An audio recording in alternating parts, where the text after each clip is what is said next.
All right, friends, about to enjoy a meal that will remind me of my time up north. Very appropriate as we approach the opening of season 7 of Alone, filmed in the same location where I was for my 73 days out on Alone season 6.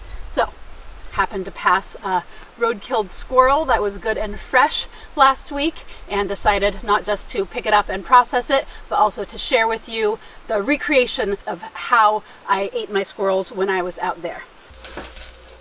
So the other day I was driving to the post office and I saw a very fresh road-killed squirrel. Of course, it looked pretty different without a modern kitchen, without oil and all of the seasonings that I wanted, but still I'm gonna do a recreation to help you guys experience it a bit yourselves. So the first thing I would cook would be the organs of the critters, and this was the same for the squirrels that I got, both with my bow and with traps, with the grouse and with the rabbits that I trapped. So I would always keep track of the organs separately and decide which ones to cook first. Liver and lungs are really different, but when they're cooked, they look really similar, and it's nice to know when you're getting a bite of liver versus a bite of lung, so I would do them separate. I would alternate which ones I would cook first. Usually do the liver and the kidneys together and the heart and the lungs together. And I would cook these in the lid of my pot that I brought out, which was an MSR locking pot.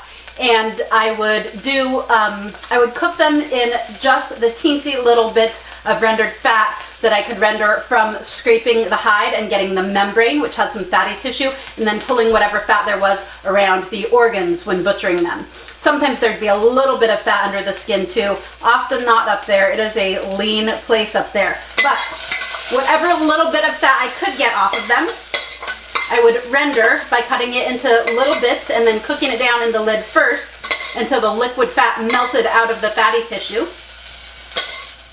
And then I would put my organs in with that and cook them thusly. You wanna cook your organs for a short time. You don't want overcooked organs. They're really best a little on the rarer side. So I will put that aside, and then all of the meat that I was getting out there was so lean, right? Almost no fat. That's why it's an issue. You can actually get toxemia from protein poisoning, essentially, because without the fat, it's so hard for your body to process. So all of the animals I was getting had basically almost zero fat. So in order to make the meat nice and tender, I braised them. So I developed a method done with almost no fat, which I called the steam saute. But basically, for a good braise, you want to brown your meat first. So I would use a little, if there was any fat left in the pot lid from having done the organs, I would use that, or I would use a little bit of fat that I could scrape from the bag of my pemmican. Or sometimes I would just do it without any, because what are you gonna do? It's not like you're not gonna cook your meat. I wasn't to the point of not cooking it at any rate. So then I would brown the legs, whether that looked like in the fat or steam sauteing, which was letting it brown, and then just before it burned, adding a little bit of water so it would steam and release it from the pot, which I'm doing now. I didn't add any extra fat, but this is still a lot more fat than I had to work with when I was out on Alone. Starting to get the meat a little bit browned here.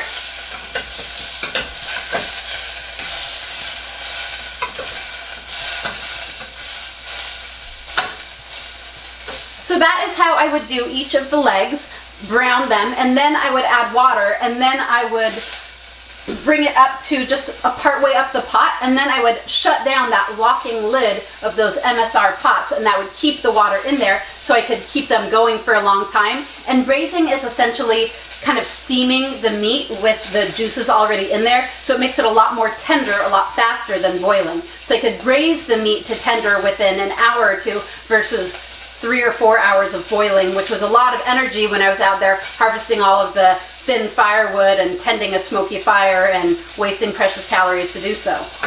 In this case, I'm very lucky, and I have some of the stock from cooking down the rest of the carcass.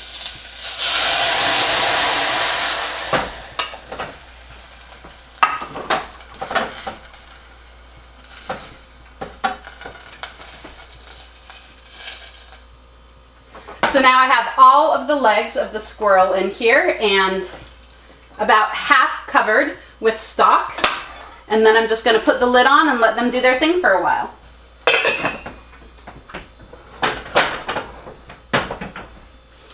So the organs and the back straps was often the first meal that I would make, and then I would cook the legs, and I would usually eat one front leg and one back leg for a meal. Keep in mind that these were red squirrels. This gray squirrel is about twice the size of the red squirrels I was eating out there.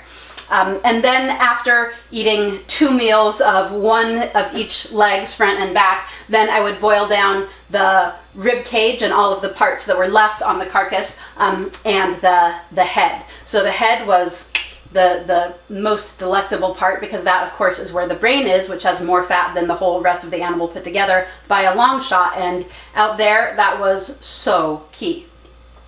So I've got this lovely pot with the ribs,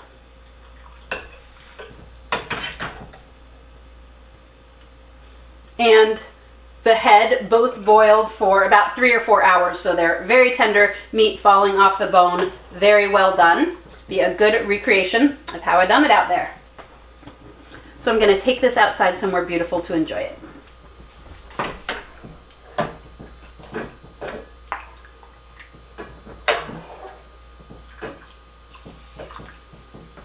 So I always started with making an offering to the ancestors. My relationship with ancestors got so much more profound out there. It was truly amazing. And, you know, I really felt like my ancestors, all of our ancestors, were there with me and were part of what were helping me and bringing the food to me. So it felt really important to give back. And I would always do that with some of the organs, which I consider the most precious part of the animal. And I would leave usually a piece of liver or a piece of the heart. Unfortunately, this animal had a rough go getting hit, so the liver, not so much. But the heart and lungs were up in the thorax, not down in the abdomen, so they got through the accident with the car a little bit better. So I'd like to offer this little piece of heart to the ancestors. Thank you so much. Thank you for being with me. Thank you for providing this food right at a time when it felt really beautiful to honor my time up north and get ready to watch others experience what I experienced up there, which is going to be a wild ride.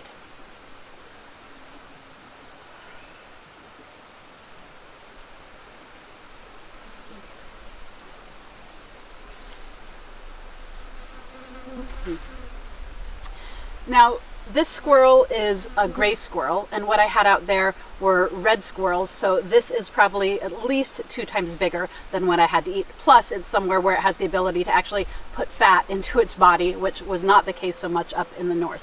So, also, I haven't eaten. It is about 2:30 today, and this is the first food I'm going to have today, so gives me, you know, a little bit of the sense of hunger that I had up there, except, of course, picture it, it was more like, you know, 7 to 14 days between meals as opposed to just until 2:30 in the afternoon. And you'll start to get a little bit of a sense of what it was like up there. Also, of course, I was able to cook this with some fat and with some salt, both things I had, you know, very limited up there. So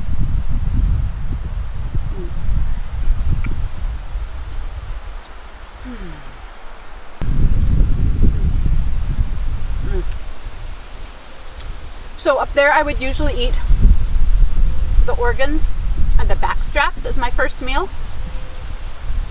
The back straps are the muscles that run along either side of the spine.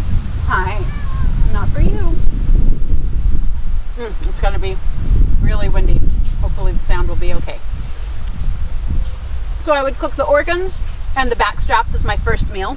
And then my next meal would be 1 front leg and 1 back leg. And then the next meal would be 1 front leg and 1 back leg, the other ones. And then I would cook down the rest of the carcass, which would be a little bit of meat on the pelvis and the ribs and the head for my final meal. So that looked like 4 meals out of 1 animal. And often there would be a gap between those. So picture spreading those out to, you know, 1 serving of 1 little red squirrel leg and 1 little rear leg in a day, or maybe sometimes I would actually splurge and have 2 meals in a day, 2 little helpings of meat. But yeah, it was a lot less than the calories I was using up there. So this is more like the soup, the carcass soup. Oh wow, it's amazing how different it is with a lot of salt.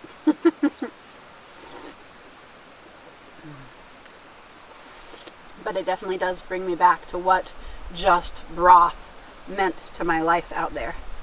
This would have been already like days worth of food. I'm glad I waited to do this until I was really hungry. Really interesting for me, the coronavirus and the release of the coming alone season coinciding in terms of just bringing me back to what it is to have that level of deprivation for that long. Wow, it's really windy. Might not be able to hear very much of this. Wow. You can't see what I'm seeing, but there's tons of sycamore seeds flying through the air, and I saw a couple other things that aren't supposed to fly through the air too. Probably have to go and look for those in a little while. But first, I'm going to enjoy this delicious squirrel head. I'm gonna go ahead and give you close-ups with this. Squirrel head is a delicacy that I didn't know to appreciate before in my life.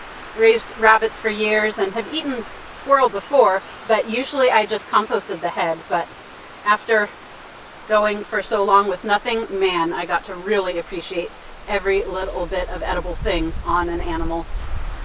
So here is the squirrel head. So first I'm going to pull off the lower jaw, removing the tongue here, just pulling these lower mandibles apart easily.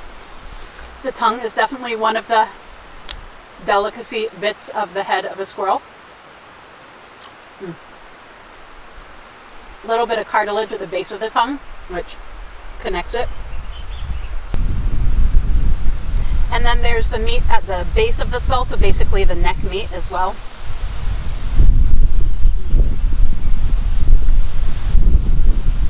Also really, really good. And then one of the cheeks came off with the lower jaw, so she didn't need that first. But over here is another cheek. Very delicate and delicious.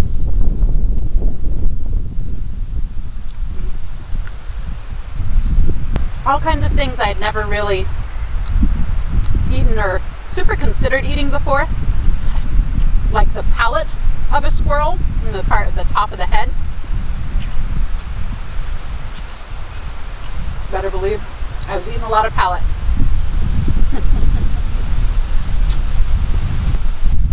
And then the meat and the tissue behind, or the eye and the tissue behind the eye, which if you can get your finger in there, there's a lot of good, a little bit of fat behind the eye, which feels very important. And then you can use a little piece of the skull itself, the little process around the eye, to help use as a bone picker to pick everything else. So here's the other eye. I'm just going to use my pinky to push that up and grab that.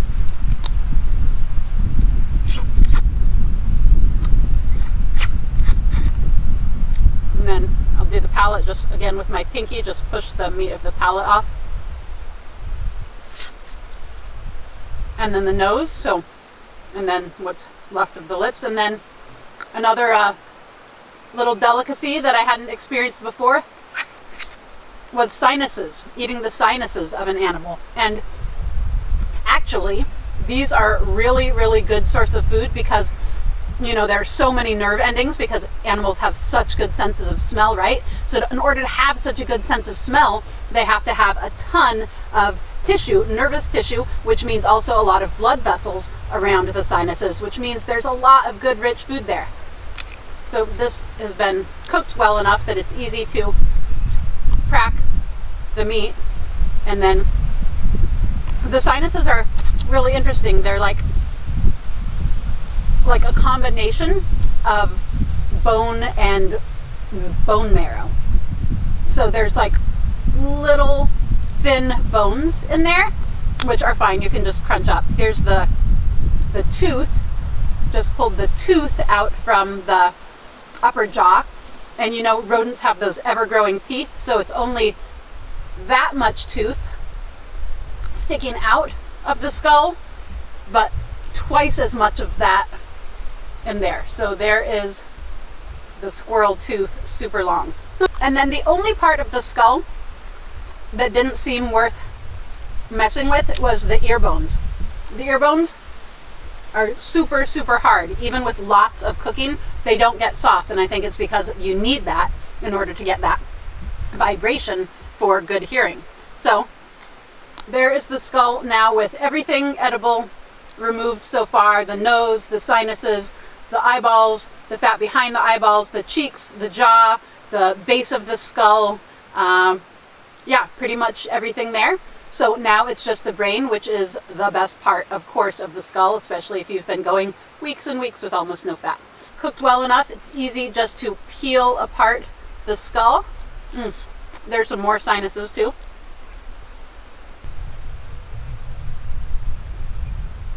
So those are the other part of the sinuses. So again, kind of crunchy. You also want to avoid eating the teeth. Those are pretty hard.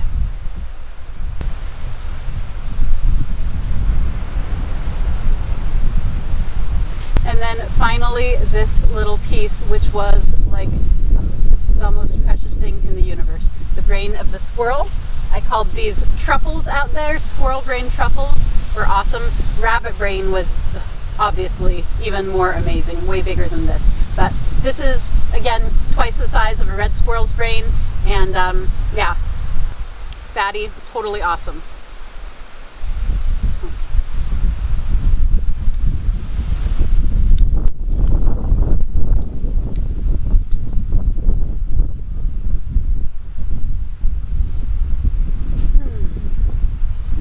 Pretty wild. I know a lot of people, especially in the US, consider some of this stuff like gory and gross, but I think that it's really, really important all the time, and particularly right now during coronavirus, to just remember what it is to live a life where we actually have enough food that we get to be picky about what we eat, that we get to think that some things are gross and we don't want to eat them. When you have gone a really, really long time on very little food, it completely changes your perspective on everything in a really beautiful and important way. And you know, I am so grateful for my time on Alone for giving me that perspective going through the coronavirus. Now, mind you, I've also lived an interesting life with a lot of wild foods, and you know, not always as much food as I might have chosen to have in a lot of different survival situations or Stone Age trips or what have you. But yeah, the Alone experience was a whole nother level, and I am so grateful. I think it really behooves everyone to know what true want and true hunger is, to be able to appreciate all that we have most of the time. So bon appetit, everyone. And that is the spirit in which I offer this video, not like a gross out watch Woniya eat brains video, but like, wow, appreciating what a gift it has to have even 4 bites of food in a day, much less more than that. This squirrel broth is for you. Right now I'm not eating the bones, but when I was out, I chewed up every chewable bit of the bones, and then I would boil them over and over until they got soft enough to eat. And then after that, I would toast them on a rock over the fire and then eat the charred bones. So it's quite a thing for me to have enough abundance to just be tossing out squirrel bones. Imagine the waste. So I'm going to save the squirrel legs and share those with my friends, because there are 4 of us living here. 4 squirrel legs makes perfect sense.